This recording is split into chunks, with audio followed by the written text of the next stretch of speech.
Assalamualaikum warahmatullahi wabarakatuh. Perkenalkan, saya dengan Ibu Rifatin Fadila, dipanggil dengan Bu Fatin. Saya mengajar di pelajaran PPKN.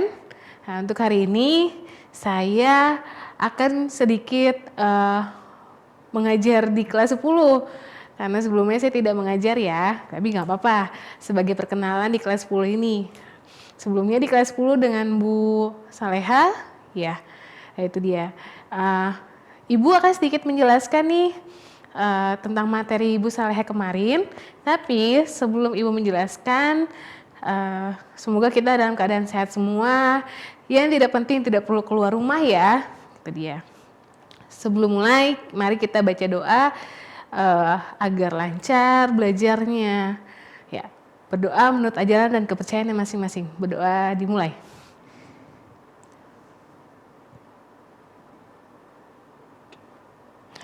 Selesai. Oke, untuk materi hari ini, materinya masih tentang wawasan Nusantara ya. Kalian udah punya buku paketnya, kalian boleh buka ya. Penjelasan Bu Saleha kemarin, Ibu ada sedikit penambahan aja ya. Semoga bermanfaat untuk kalian semua. Oke, ini dia.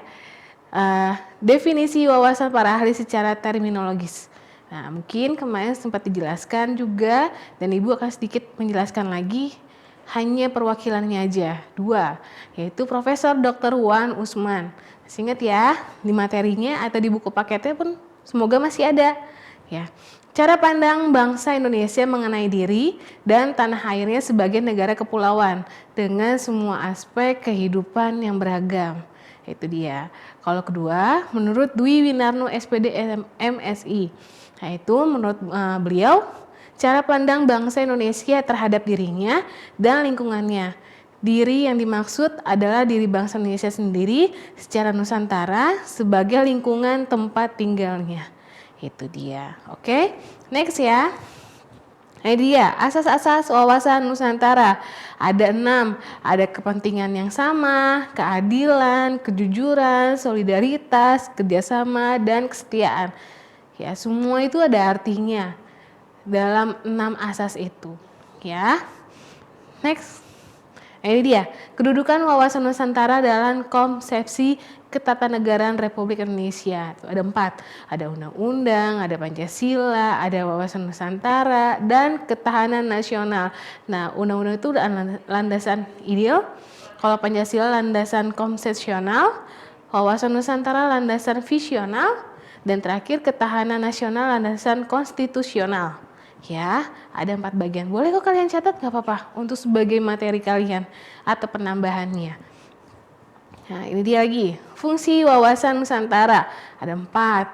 Nah, fungsi wawasan Nusantara sebagai konsepsi ketahanan nasional. Terus, fungsi wawasan Nusantara sebagai pembangunan nasional. Ya, dan terus lanjut lagi. Fungsi wawasan Nusantara sebagai pertahanan dan keamanan. Terakhir, fungsi wawasan Nusantara sebagai wawasan kewilayahan. Itu juga ada artinya, yang dimaksudnya. Jadi kalian bisa lihat di buku artinya apa gitu ya. Nah, tujuan wawasan Nusantara, tujuan ke dalam, yaitu menjamin perwujudan persatuan kesatuan segenap absen kehidupan nasional, yaitu politik, ekonomi, sosial budaya, dan hankam.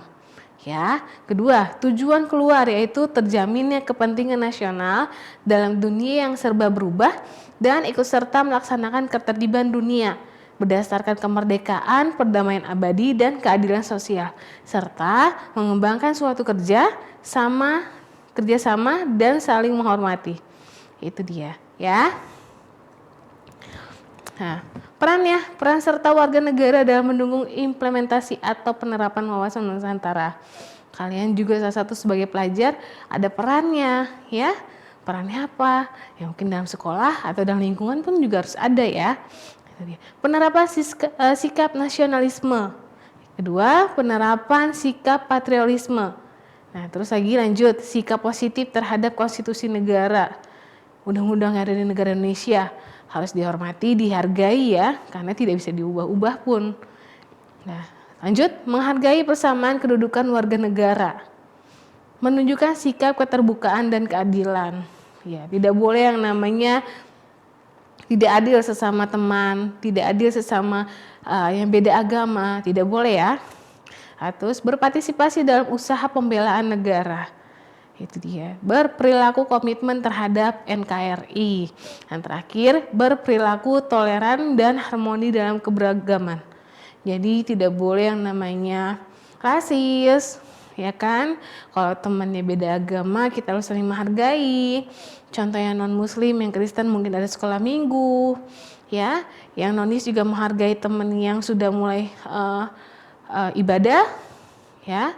Saya menghargai dari sudut pandang mereka masing-masing, itu dia. Oke, untuk materinya Ibu udah selesai. Ibu hanya menambahkan aja materi dari Bu Saleha. Semoga bermanfaat untuk kalian dan jangan pernah, sekali lagi ya, jangan pernah keluar kalau tidak penting. Ya, lagi pandemi seperti ini kan, harus jaga kesehatan. Sayangi orang tua, keluarga ya. Itu dia. Cukup sekian. Terima kasih. Assalamualaikum warahmatullahi wabarakatuh.